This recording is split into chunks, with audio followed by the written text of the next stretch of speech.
Hi hello welcome to ehfgministries media. ఈరోజు ఓపెన్ఎల్పి గురించి మనం తెలుసుకుందాం. ఓపెన్ఎల్పి సాఫ్ట్వేర్ ఓపెన్ సోర్స్ సాఫ్ట్వేర్ అంటే ఫ్రీ సాఫ్ట్వేర్ అన్నమాట. ఈ సాఫ్ట్వేర్ చర్చెస్ కోసం డిజైన్ చేశారు.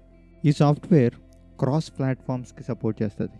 అంటే విండోస్, మ్యాక్ఓఎస్, లినక్స్ ఈ ఆపరేటింగ్ సిస్టమ్ మీద ఈ ఓపెన్ఎల్పి సాఫ్ట్వేర్ అన్నది ఈజీగా రన్ చేయొచ్చు.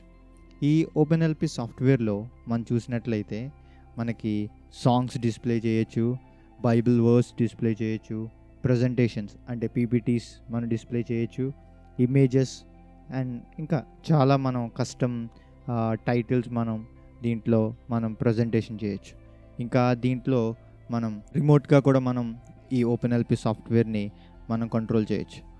యూజింగ్ మొబైల్ వెబ్ బ్రౌజర్ ద్వారా కూడా మనం దీన్ని ఈజీగా మనం కంట్రోల్ చేయొచ్చు. తో పాటు ఈ ఓపెన్ఎల్పి సాఫ్ట్వేర్లో మనం చూసినట్లయితే మనం తెలుగులో పాటలు కూడా మనం ఈజీగా ఇంపోర్ట్ చేసుకోవచ్చు, తో పాటు ఎక్స్పోర్ట్ కూడా చేసుకోవచ్చు.